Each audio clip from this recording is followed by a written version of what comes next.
ఇక్కడ మున్సిపాలిటీ పరిధిలో ఒకటో వార్డులో ప్రధానంగా డంపింగ్ సమస్య అనేటువంటిది ఈ ప్రాంత ప్రజలు తీవ్రంగా ఇబ్బంది పడుతూ ఉన్నారు.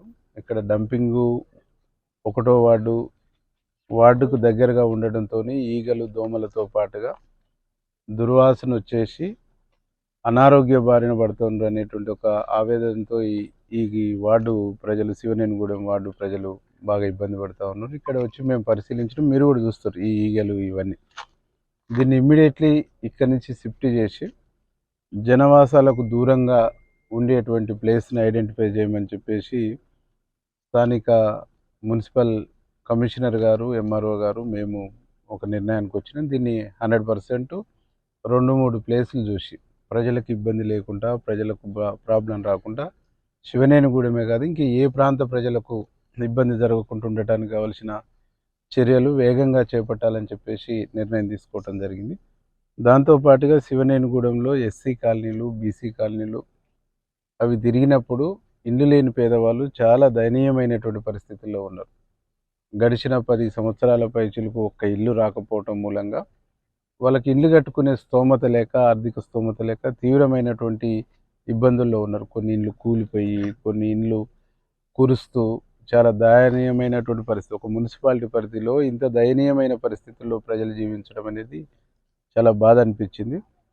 మార్చిలో 60 ఇండ్లు ఈ ఊరికి ఇస్తామని చెప్పేసి చెప్పడం జరిగింది. 60 ఇండ్లు ఇచ్చి ఈ ఊర్లో ఇల్లు లేని పేదవాళ్ళు లేకుండా చేయాలనేటువంటి ఒక ఆలోచన చేసినాం.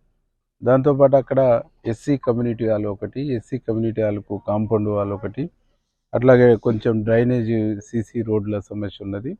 ఇవన్నీ 1 by 1 పరిష్కరిస్తామని చెప్పేసి ఇమ్మీడియట్లీ ఇండ్లు ఇస్తాం, డంపింగ్ యార్డుని షిఫ్ట్ చేస్తాం. గత పాలనలో గత పాలకులు అప్పుడున్నటువంటి పాలక మండలి చైర్మన్ చిన్న వెంకరెడ్డి గారు కానీ, అట్లాగే ఇక్కడ ఉన్నటువంటి పాలక మండలి సభ్యులు కానీ వారు చెప్పినా వినకుండా, అర్థం చేసుకోకుండా వేరే సర్వే నెంబర్లో భూమి అలర్ట్ అయితే తీసుకొచ్చి ఇక్కడ పోసి ఈ ప్రాంత ప్రజల్ని ఇబ్బంది పెడుతుందని చెప్పేసి వాళ్ళు కూడా వాళ్ళ ఆవేదన వ్యక్తం చేయడం జరిగింది. ఏదేమైనా గత పాపాలన్నింటినీ పైన రాష్ట్రంలో ముఖ్యమంత్రి గారు ప్రక్షాళన చేసుకుంటూ వస్తున్నారు. ఇక్కడ కూడా ప్రక్షాళన చేయాల్సినటువంటి పరిస్థితి ఏర్పడ్డదని చెప్పేసి మేము ప్రజలకు చెప్పినాం. ప్రజలందరికీ కూడా నేను హామీ ఇస్తున్నాను. డంపింగ్ యార్డు షిఫ్ట్ చేసేటువంటి బాధ్యత నాది.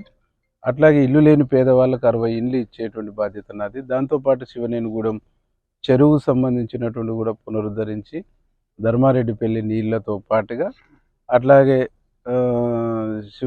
మన గోదావరి నీళ్లు కూడా దానికి అనుసంధానం చేసేటువంటి ఒక ప్రయత్నం చేస్తూ ఉన్నాం. ఇవన్నీ కూడా 1 by 1 బసవాపూర్ నుంచి వచ్చేటువంటి గోదావరి జలాలు ఏవైతున్నాయో దానికి కొంచెం ల్యాండ్ యాక్విజిషన్కి డబ్బులు కావాల్సి ఉంటే మన ముఖ్యమంత్రి గారిని కూడా కోరినాం. ఇటు మూసీ నీళ్లతో పాటు గోదావరి నీళ్లను కూడా అనుసంధానం చేసి ఒక మంచి నీళ్లతో వ్యవసాయం చేసుకునేటువంటి ఒక పరిస్థితిని ఈ ప్రాంత ప్రజలకు కల్పిస్తాం.